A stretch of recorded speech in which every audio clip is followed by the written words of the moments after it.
We don't know yet. But of course, we have leads. I leave it up to the Secretary of Interior and local government to make such announcements.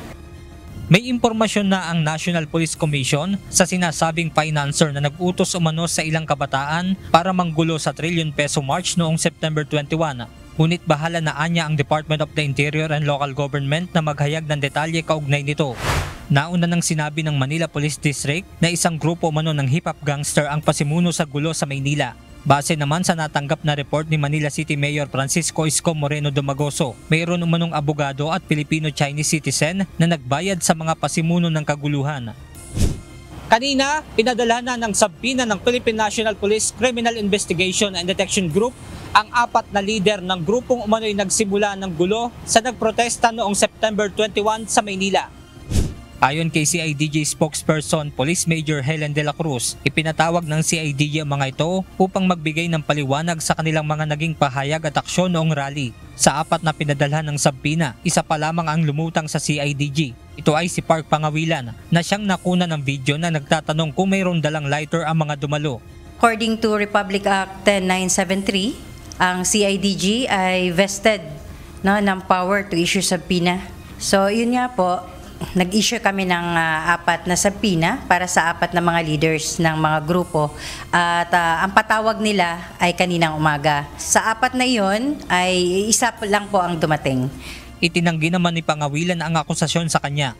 Sabi ko naman sa kanila, hindi ako ang leader ng mga nanggulo na yan. Kasi kitang-kita naman sa mga video na sinasaway ko pa kayo mga kabataan na nanggugulo doon during rally. Kasi pagdating namin ng Mindiola, nagkakagulo na kasi galing kami ng Liwason Bonifacio. So nakuha na ako ng sabi ako ng may mga lighter na banglat para yun sa candle lighting na gagawin namin sa Mindiola. Wala pong pagsunog po na plano. Sinabi din ni Police Major de la Cruz, maghahain sila ng petisyon sa korte kung iisnabin ng 3 iba pa ang ipinadalang sabina ng CIDG. Sa kabila ng naging gulo, napanatili ng hanay ng pulisya ang maximum tolerance.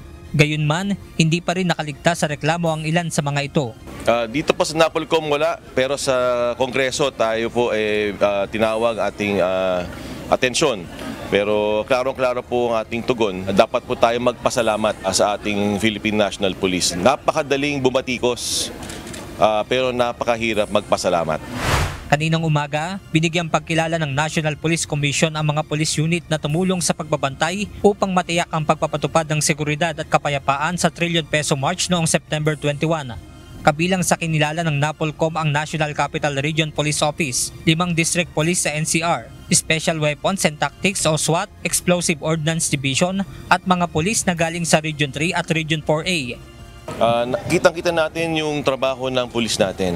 Kahit ano pang sabihin, klarong-klaro yung maximum tolerance na ginawa ng pulis. Hindi na from a peaceful rally dun sa bandang Manila, naging riot na siya. At dapat lang tayo magpasalamat sa ating kapulisan. Normally, nababalita ang NAPOLCOM at ang PNP kapag meron tayong dinidisiplina. Diba? Pero ito ang napakagandang pagkakataon na ipakita na thankful ang bansa, thankful ang NAPOLCOM sa serbisyo ng ating Philippine National Police. Ayon pa kay NAPOLCOM Commissioner Kalinisan, tiniyak nila ang suporta at tulong para sa mga nasugatang pulis. Benedict Samson, UNTV News and Rescue. Diyos ang aming sandigan, serbisyo publiko ang aming pinahahalagahan.